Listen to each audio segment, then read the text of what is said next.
버지니아 애난데일에 위치한 워싱턴 새한장로교회 한창훈 담임목사님의 주일 설교 말씀입니다. 하나님을 더욱 잘 알아가는 은혜의 시간이 되시길 바랍니다. 오늘 함께 읽을 성경 말씀은 누가복음 23장 32절로 38절까지 있는 말씀입니다. 같이 읽겠습니다. 또 다른 두 행악자도 사형을 받게 되어 예수와 함께 끌려가니라. 해골이라 하는 곳에 이르러 거기서 예수를 십자가에 못 박고 두 행악자도 그렇게 하니 하나는 우편에 하나는 좌편에 있더라. 이에 예수께서 이르시되 아버지 저들을 사하여 주옵소서. 자기들이 하는 것을 알지 못함이니이다 하시더라. 그들이 그의 옷을 나눠 제비 뽑을새 백성은 서서 구경하는데 관리들은 비웃어 이르되 저가 남을 구원하였으니 만일 하나님이 택하신 자 그리스도면 자신도 구원할지어다 하고 군인들도 희롱하면서 나와 신 포도주를 주며 이르되 내가 만일 유대인의 왕이면 내가 너를 구원하라 하더라. 그의 위에 있는 유대인의 왕이라 쓴 패가 있더라. 아멘. 우리가 예수님께서 십자가에서 달려 돌아가셨을 때에 7마디를 하셨다고 합니다. 그래서 그것을 우리는 가상칠언이라고 말을 합니다. 근데 그 가운데 첫 번째 하셨던 말은 바로 오늘 우리가 읽었던 이 본문에 있는 주여 저들의 죄를 사하여 주옵소서라는 말씀입니다. 예수님은 자신을 십자가에 못 박고 멸시와 조롱과 능욕을 한 자들을 향해서 그들의 죄를 용서해 달라고 기도하셨습니다. 여러분, 예수님께서 달려 돌아가신 그 십자가는 당시에 죄수들에게 가하는 처형 가운데 가장 치욕스러운 그런 형벌이었습니다. 그래서 로마의 시민권자들에게는 그 십자가형을 가하지 말라는 명령을 로마 사람들은 알고 있습니다. 그런데 그 참혹한 십자가를 사람들은 예수님께 지웠습니다. 그리고 군중들은 그 참혹한 십자가를 지시고 가시는 예수님을 보기 위해서 길가에 나와서 그를 기다렸습니다. 예수님이 무거운 십자가를 지고 가실 때 그 길 사이로 사람들은 예수님을 쳐다보며 때로는 조롱하고 능욕했습니다. 그 군중들은 바로 일주일 전에만 해도 예수님께서 예루살렘에 들어올 때 호산나 다윗의 이름으로 오시는 이여라고 외치며 예수님을 환영했던 사람들입니다. 그런데 왜 그렇게 예수님을 죽이지 못해서 그들이 안달이 났을까요? 정말 그들이 무엇을 알고서 하는 것이었을까요? 그렇지 않습니다. 예수님은 말씀하셨습니다.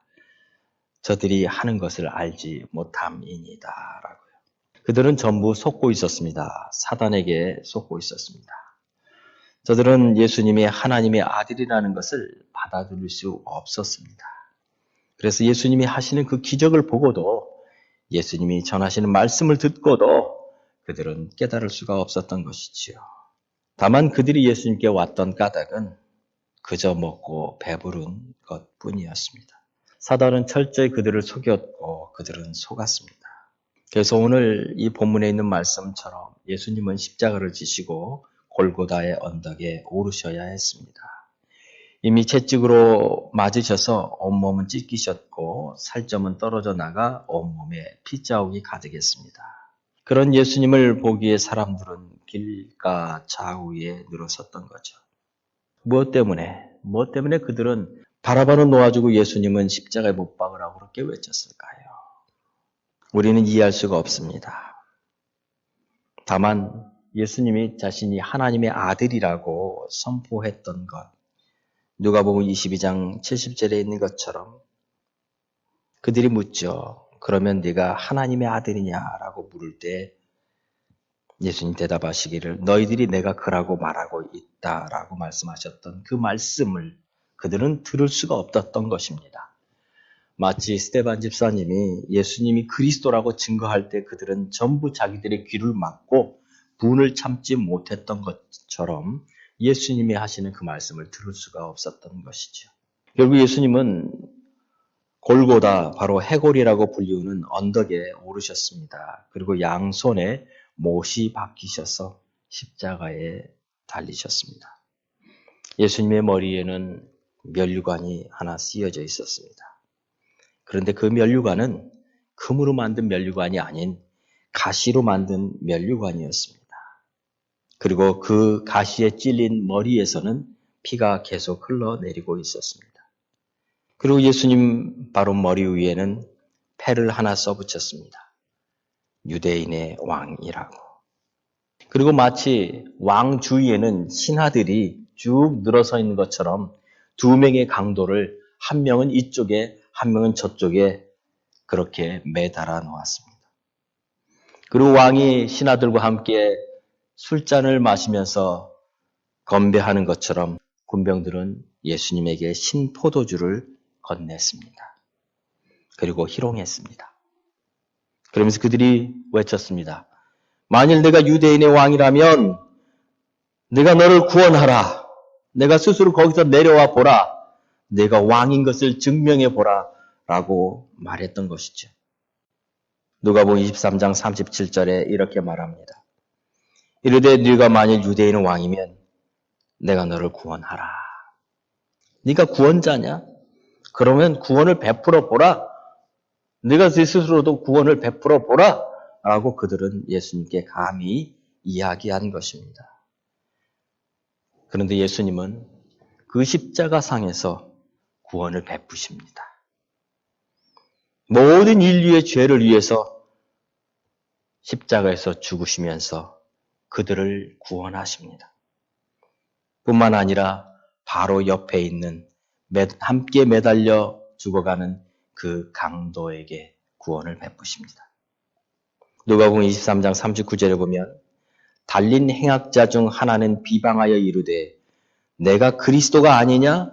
너와 우리를 구원하라 라고 그가 말할 때에 또 다른 옆에 있던 강도가 이렇게 대답합니다. 41절에 우리는 우리가 행한 일에 상당한 보응을 받는 것이니 이에 당연하거니와 이 사람이 행한 것은 옳지 않은 것이 없느니라 라고 말하지요. 그는 예수님이 그리스도이신 것을 믿습니다. 그리고 42절에 그가 이렇게 고백합니다. 예수여, 당신의 나라에 임하실 때에 나를 기억하소서라고 그가 예수님께 고백합니다. 그는 예수님을 믿었습니다. 그가 구원자인 것을 믿었습니다. 예수님은 43절에 이렇게 대답합니다. 내가 진실로 내게 이르노니 오늘 내가 나와 함께 낙원에 있으리라. 예수님은 십자가상에서 죽으시는 그 순간까지도 한 영혼을 구원하신 진정한 구원자셨습니다. 그는 진정한 왕이셨습니다. 그는 진정한 메시아였습니다. 그런데 그 예수님을 저들은 알지 못했습니다. 그래서 십자가에 못 박았고 그래서 비웃었습니다. 예수님은 그들을 위해서 이렇게 기도하셨습니다. 아버지, 저들을 사하여 주옵소서. 자기들이 하는 것을 알지 못함이니이다. 왜 그들을 위해서 기도하셨을까요? 왜 그들의 죄에 대해서 책망하시지 않고 그들의 죄를 사해달라고 그렇게 기도하셨을까요? 무엇 때문이었을까요? 바로 하나님의 사랑 때문이었습니다. 시카고에는 위튼 칼리지라는 명문학교가 있습니다. 그 위튼 칼리지를 수석으로 졸업했던 짐 엘리엇이라는 사람이 있습니다. 그는 꿈을 가지고 하나님의 영광을 위해 살기로 결단했습니다. 그가 선택한 것은 하나님 알지 못하는 영혼들에게 가서 복음을 전하는 것이었습니다. 그는 선교사로 헌신했고 에콰도르에 가게 되었습니다. 그 당시 에콰도르에 많은 사람들이 예수님을 만나고 있었지만, 예수님을 알게 되었지만, 그러나 한 부족만큼은 어떤 사람도 그들에게 갈 수 없었던 부족이 하나 있었습니다. 그 부족은 너무나 잔인해서 외부인들을 보는 순간 그 외부인들을 다 죽여버리는 그런 부족이었습니다. 바로 아우카라는 부족입니다. 이 짐 엘리엇은 이 아우카라는 사람들을 향해서 하나님의 마음을 전해주기를 간절히 소원했습니다. 기도하던 중에 그와 같은 뜻을 가졌던 또 다른 4명의 선교사들을 만납니다. 그리고 그 가운데 한 명은 파일럿이었습니다. 그들은 이 아우카족에게 찾아가서 복음을 전하기로 결단합니다. 함께 기도하고 함께 준비하고 어느 날 그들의 마을로 비행기를 타고 들어갔습니다. 그런데 며칠 동안 무전이 끊어지고 말았습니다. 더 이상 아무런 소식이 들려오지 않는 것을 이상히 여긴 본부에서 비행기를 타고 날아가 보았습니다.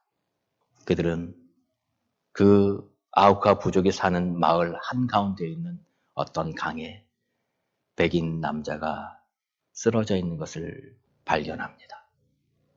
결국에 그들이 그곳에 도착해서 한 명씩 살해되어 있는 선교사 5명을 다 발견하게 됩니다.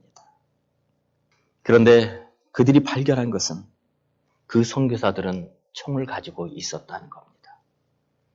그런데 그 총은 발사된 적이 없었습니다. 그리고 그들은 무참히 저 아우카족이 던지는 창에 다 무참히 찔려 죽었습니다. 왜 그렇게 했을까요? 왜 그들은 자기를 방어할 수 있는 총이 있었음에도 불구하고 자기들을 방어하지 않고 저들이 던지는 창을 그대로 다 맞고 5명이나 되는 그 젊은 20대의 선교사들이 다 목숨을 잃어야만 했을까요? 시간이 지나고 그 짐 엘리엇이라는 선교사의 부인은 아들과 딸을 데리고 그 아우카족에게 갑니다. 그리고 그들의 언어를 배우고 그들에게 복음을 전합니다. 최초로 그들 가운데 함께한 선교사가 되었습니다. 시간이 흘러 그들이 예수님을 만나게 되었고 나중에 그들이 예수님을 정말 증거하는 증인들로 변하게 되었을 때에 그 5명의 선교사들의 가족이 그들을 찾아갑니다. 자기의 아버지를 죽였던 그 아우카족을 향해서 이 선교사의 자녀들이 찾아가서 그들에게 말합니다. I forgive you. 나는 당신을 용서합니다. 왜? 무엇 때문에 그들이 그 자신들의 부모를 죽였던 그 선교사들을 용서해야만 했을까요? 그것은 용서하기로 결단했기 때문입니다. 용서는 선택이 아닙니다. 오늘 저는 이 말씀을 통해서 여러분에게 3가지 귀한 말씀을 들려주기 원합니다. 첫 번째는 용서는 선택이 아니라는 것입니다. 용서는 반드시 해야만 하는 것입니다. 우리의 죄와 용서치 않은 것은 또 다른 고통을 낳게 합니다. 그리고 우리 스스로를 그 고통 속에 늘 머물게 만들기 때문입니다. 또 용서하지 않은 것은 우리를 하나님으로부터 고립시키고 우리를 다른 사람으로부터 고립시키기 때문에 그렇습니다. 용서하지 않는 것은 우리를 계속 그 고통 가운데 그리고 사람들로부터의 고립 속에 우리를 머물게 하기 때문에 그렇습니다. 예수님은 용서의 원리에 대해서 여러 군데에서 말씀합니다. 누가복음 17장 3절로 4절에 보면 너희는 스스로 조심하라. 만일 내 형제가 죄를 범하거든 경고하고 회개하거든 용서하라. 만일 하루에 7번이라도 내게 죄를 짓고 7번 내게 돌아와 내가 회개하노라 하거든 너는 용서하라 라고 말씀하셨습니다. 7번이요. 그런데 예수님께서는 또 다른 곳에 이렇게 말합니다. 마태복음 18장 21절로 22절에 보면 베드로가 예수님께 나와서 이렇게 묻습니다. 주여, 형제가 내게 죄를 범하면 몇 번이나 용서하여 주리이까? 7번까지 하오리이까? 라고 묻습니다. 그런데 예수님께서 이렇게 말합니다. 7번뿐 아니라 7번에 70번까지라도 할지니라 라고 말합니다. 그렇다면 7번을 70번이라고 했을 때 490번을 말합니다. 그럼 490번을 용서해 주라는 의미일까요? 아닙니다. 그것은 무한정이라는 것입니다. 우리는 성경에서 예수님이 들려준 이야기 중에서 1만 달란트 빚진 자의 이야기를 기억할 것입니다. 마태복음 18장 23절에 보면 천국은 그들 종들과 결산하려 하던 어떤 임금과 같으니 결산할 때 10,000달란트 빚진 자 하나를 데려오매 갚을 것이 없는지라 주인이 명하여 그 몸과 아내와 자식들과 모든 소유를 다 팔아 갚게 하라 하니 그 종이 엎드려 절하며 이르되 내게 참으소서 다 갚으리다 하거늘 그 종의 주인이 불쌍히 여겨 놓아보내며 그 빚을 탕감하여 주었더니 그 종이 나가서 자기에게 100데나리온 빚진 동료 한 사람을 만나 붙들어 목을 잡고 이르되 빚을 갚으라 하며 그 동료가 엎드려 간구하여 이르되 나에게 참아주소서 갚으리다 하되 허락하지 아니하고 이에 가서 그 빚을 갚도록 옥에 가두었다라는 이야기를 합니다. 그리고 이 소식을 임금이 듣습니다. 그래서 그 빚진 자를 부릅니다. 그리고 그 빚진 자를 도리어 옥에 잡아 넣었다는 이야기입니다. 그러면서 이 이야기의 끝은 예수님이 이렇게 말합니다. 너희가 각각 마음으로 형제를 용서하지 아니하면 나의 하늘 아버지께서도 너에게 이와 같이 하시리라 라고 말합니다. 여러분, 용서는 선택사항입니까? 아니면 필수사항입니까? 용서에 관한 예수님의 교훈들 가운데 어쩌면 하이라이트는 탕자 이야기일 것입니다. 우리는 누가복음 15장에서 한 아버지의 이야기를 듣습니다. 그 아버지는 아들의 방탕함을 무조건 용서하시는 하나님의 사랑을 보여주는 이야기입니다. 용서는 선택이 아니라는 것입니다. 어떤 조건이 있는 것도 아니라는 것입니다. 용서는 내가 해야만 하는 것이라는 것입니다. 용서의 법칙은 하나님이 정하신 법칙입니다. 우리가 씨를 뿌리면 열매를 거두듯이 우리가 판단을 뿌리면 우리는 판단을 받게 됩니다. 우리가 축복을 뿌리면 축복을 받게 됩니다. 용서도 마찬가지입니다. 용서하지 않는 것을 뿌리면 우리도 용서받지 못합니다. 두 번째, 오늘 본문을 통해서 우리가 또 하나 깨닫게 되는 것은 용서에는 치유하는 힘이 있다는 것입니다. 용서가 가지고 있는 힘이 있습니다. 우리가 용서할 때 죄가 가지고 있는 모든 파워가 무너집니다. 용서는 바로 해독제입니다. 여러분, 죄는요, 우리를 묶습니다. 우리의 관계를 깹니다. 우리를 고립시킵니다. 우리를 어둠 가운데 넣습니다. 빛을 싫어하게 만듭니다. 그런데 용서는 그 모든 묶인 것을 끊어냅니다. 그 용서로부터 우리는 다시 깨어졌던 관계가 회복되는 것을 경험하게 됩니다. 그런데 용서를 막는 세력이 있습니다. 용서는 용서하기로 선택하는 데에서부터 시작합니다. 그런데 많은 사람들은 이 용서하기로 선택하는 이 첫 발걸음을 내딛는 것을 가장 힘들어합니다. 이들에게 속삭이는 목소리가 있습니다. 만일 내가 용서를 한다면 그는 나에게 앞으로도 계속 이런 나쁜 짓을 할 거야 라고 하는 속삭임입니다. 물론 얼마든지 그럴 수 있습니다. 사람이기 때문에. 그래서 그들은 그 속삭이는 목소리는 계속 이렇게 말합니다. 그가 바뀌기 전에는 절대 용서할 수 없어 라고 말하는 것입니다. 그런데 여러분, 이것이 바로 사단이 우리를 속이는 겁니다. 그렇게 해서 우리를 용서하지 못하는 곳에 철저히 가두어 뒀습니다. 언제까지요? 언제까지? 영원히.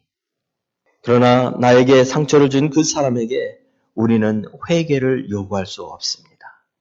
아무도 그에게 그것을 강요할 수 없습니다. 단지 우리의 바람일 뿐입니다. 선택은 그 사람의 몫입니다. 그러나 우리가 할 수 있는 최선의 것은 우리가 용서하기로 결단하는 것입니다.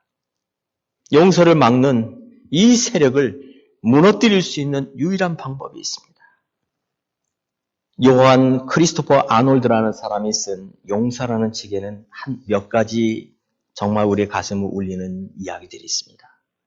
그 가운데 하나는 1974년에 일어났던 한 사건입니다. 크리스 캐리어라는 사람이 10살 되었을 때에 그가 어느 날 학교에서 집으로 돌아오는 길에 자기 집 앞에 있는 어떤 아저씨를 만나게 됩니다. 그런데 그 아저씨는 자기를 아는 것처럼 이야기를 했고 자기는 아버지의 친구라고 소개를 했습니다. 그러면서 묻습니다. 혹시 내가 아버지를 위해서 지금 큰 파티를 준비하고 있는데 가서 나를 좀 도와줄 수 있겠니? 라고 묻습니다. 10살밖에 되지 않은 이 소녀는 그 아저씨를 따라서 갑니다. 그 아저씨는 옆에 있던 차에 그 아이를 태우고 그곳을 빠져나갑니다. 마이애미를 지나서 북쪽으로 향합니다. 인적이 드문 곳에 이르렀을 때에 그가 갑자기 차를 세우고 이렇게 말합니다. 길을 잃어버렸다고. 그러면서 자기가 그 길을 찾게 도와달라고 하며 지도를 줍니다. 그리고 어딘지 좀 찾아달라고 이 아이에게 부탁을 하죠. 이 아이는 아무것도 모르고 그 지도를 쳐다보고 있는데 갑자기 뒤에서 뾰족한 것이 느껴집니다. 그리고는 그 아저씨는 이 아이를 바닥에 내려 때려버립니다. 그리고 이제 그 아저씨는 더 이상 그런 아저씨가 아닌 바로 유괴범으로 바뀝니다. 그리고 아버지에게 전화를 하죠. 자기가 이 아이를 데리고 있다고. 몇 시간이 지납니다. 그는 그 아이를 그렇게 유기한 채 어떤 알지 못하는 곳으로 갑니다. 그리고 그 풀숲으로 끌고 가서 거기에 앉으라고 말하고는 그것이 그가 기억하는 전부였습니다. 6일이 지난 후에 그가 발견이 되었습니다. 그런데 그는 머리는 피범벅에다가 눈은 멍들어 있었고 총을 맞았습니다. 그 총은 머리에 쏘여진 총이었습니다. 그 뒤로 누가 이 아이를 유기했는지를 경찰은 찾지를 못했습니다. 크리스는 매일 불안 속에 떨어야 했습니다. 그리고 또 그것으로 인해서 그는 한쪽 시력을 잃을 수밖에 없었습니다. 한참 자라나는 10살 아이의 시력이 없어진 겁니다. 그는 다른 아이들처럼 운동을 할 수도 없었습니다. 사람들은 그가 살아난 것을 기적이라고 말했습니다. 그런데 그는 속으로 이렇게 얘기했습니다. 이건 기적이 아니야 라고 말했습니다. 그 안에는 분노가 있었습니다. 자기를 그렇게 만들었던 그 사람을 향한 분노였습니다. 그런데 시간이 지나면서 그가 예수님의 사랑을 깨닫게 됩니다. 그러면서 그가 이렇게 생각이 바뀝니다. 내가 아마 그때 죽었을 수도 있고 아마 지금보다 더 심한 그런 부상을 당했을 수도 있었을 거야. 오히려 이만큼 된 것은 내가 하나님의 은혜로 살아난 것 아닐까라는 생각을 하게 됩니다.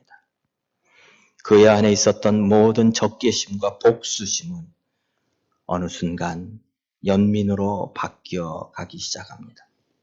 그로부터 근 20년이 지난 어느 날 1996년 9월 3일 그의 인생에 또 한 번의 변화가 옵니다. 경찰서에서 전화가 옵니다. 자기를 유기했던 그 사람이 자수를 했노라고. 데이빗 맥앨리스터라는 사람이었습니다. 그 사람은 경찰서에 있었습니다. 그래서 빨리 와서 그를 확인하라고 연락이 왔습니다. 크리스는 친구와 함께 그곳에 달려갔습니다. 그런데 알고 보니 그 사람은 자기 집에서 일했던 하인 중에 한 명이었습니다. 그런데 그가 술 문제로 해고됐던 사람이었습니다. 그것으로 인해서 그는 이 아버지에게 복수심을 느꼈던 것이었죠. 그런데 이 크리스가 그를 찾아가 얼굴을 대하는 순간 그에 대한 연민의 감정이 복받쳐 오는 것을 느꼈습니다. 데이빗 맥앨리스터는 더 이상 험악한 유괴범이 아니었습니다. 그는 77살의 나이에 병들어 앙상하게 뼈만 남은 노인이 되어 있었습니다. 두 눈은 녹내장으로 시력을 잃었고 몸은 술과 담배로 망가질 대로 망가진 상태였습니다. 가족도 없었고 친구도 없었고 외롭게 죽음만을 기다리는 그런 사람이었습니다.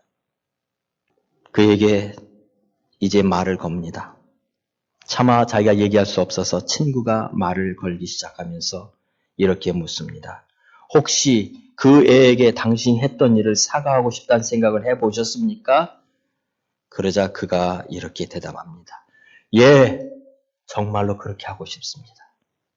그때 크리스는 그의 손을 꽉 붙잡습니다. 그리고는 용서한다고. 당신이 나에게 했던 모든 것을 내가 다 용서한다고 그가 용서를 합니다. 신문에서는 크리스가 대단한 사람이라고 그렇게 평가를 했습니다.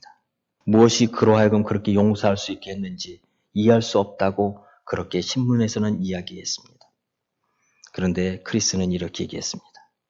용서를 해야 된 데는 매우 현실적인 이유가 있었습니다. 누군가 우리에게 잘못을 저질렀을 경우에 우리는 안갚음을 하던가 아니면 복수하던가 한 가지를 선택해야 합니다. 만일 복수를 선택했다면 우리의 삶은 분노로 불타오를 것입니다. 그리고 안갚음을 했다 하더라도 남는 것은 공허함뿐일 것입니다. 분노란 것은 정말 만족시키기 어려운 욕망인데다 또 습관적이 될 수도 있습니다. 그러나 용서는 우리로 머물러 있게 하지 않고 앞으로 나아가게 합니다.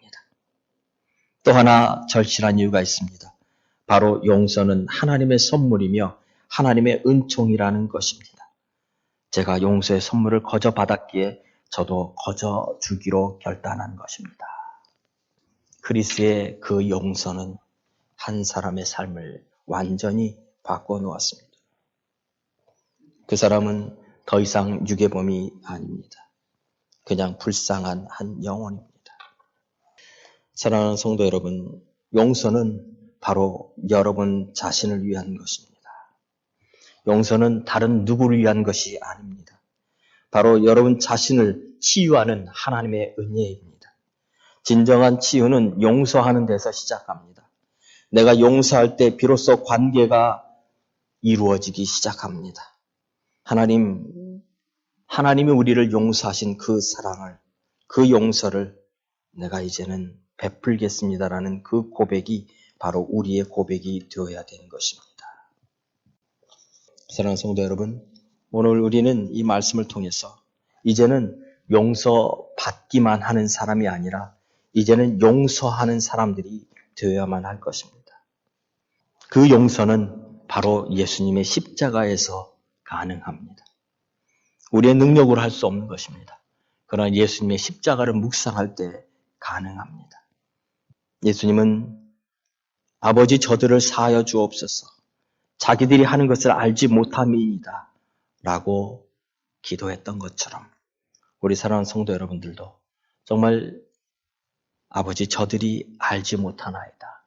저들을 용서해 주십시오 라고 하는 기도를 드려야 할 것입니다. 에베소서 4장 32절에 바울은 왜 이렇게 말합니다. 서로 친절하게 하며 불쌍히 여기며 서로 용서하기를 하나님이 그리스도 안에서 너희를 용서하신 것 같이 하라라고 말하고 있습니다. 여러분 혹시 용서하지 못하는 사람이 있습니까? 이 시간 여러분이 받은 그 용서로 용서해 주시기를 바랍니다. 같이 기도하겠습니다. 우리 다 같이 기도합시다. 주님 우리에게 주신 그 은혜의 용서받음을 이제는 용서하는 그 은혜로 바꾸어가며 살게 해 주십시오라고 함께 기도하겠습니다. 살아계신 아버지 하나님, 정말 하나님 우리들 안에는 용서할 수 있는 아무런 힘이 없습니다. 그러나 하나님 아버지, 우리를 용서하신 그 용서로 하나님 우리도 용서하는 자들이 되게 하시고 어둠과 죄 가운데 빠져있는 자가 아니라 하나님 빛 가운데로 나오는 자들이 되게 도와주옵소서. 용서하지 않는 마음은 나를 계속 어둠 가운데 무너뜨려질 것이고 그곳에 붙잡아서 그 고통 가운데 영원토록 나를 머물게 할 것입니다. 그러나 하나님, 내가 용서함으로 하나님의 치유하시는 은혜를 경험하게 될 것이며 그 은혜로 인하여 나는 새롭게 될 것을 믿습니다. 하나님, 우리 사랑하는 모든 성도들이 이 하나님의 놀라운 치유의 은혜를 경험하게 하여 주시고 하나님, 날마다 주님 주시는 놀라운 그 새롭게 하시는 은혜를 경험하며 사는 저희들 되게 도와 주시옵소서. 하나님, 용서하는 은혜를 주시옵소서. 하나님, 이제는 풀어주는 은혜를 주시옵소서. 저들이 알지 못하기 때문이라는 것을 하나님 우리가 깨닫게 하여 주시고 하나님, 저들도 예수 그리스도 안에서 함께 지체된 귀한 하나님의 아들이요 딸인 것을 기억하며 함께 걸어가는 우리 모든 하나님 지체들 되게 하여 주옵소서. 예수님의 이름으로 기도하옵나이다. 아멘. 이 말씀을 들으시고 하나님을 더욱 잘 알기 원하시는 분은 가까운 교회를 방문하시거나 6901 콜롬비아 파이크에 소재한 워싱턴 세안장로교회를 방문해 주시기 바랍니다. 또는 전화 703-333-3123 이메일 church@wshpc.org로 연락 주시기 바랍니다.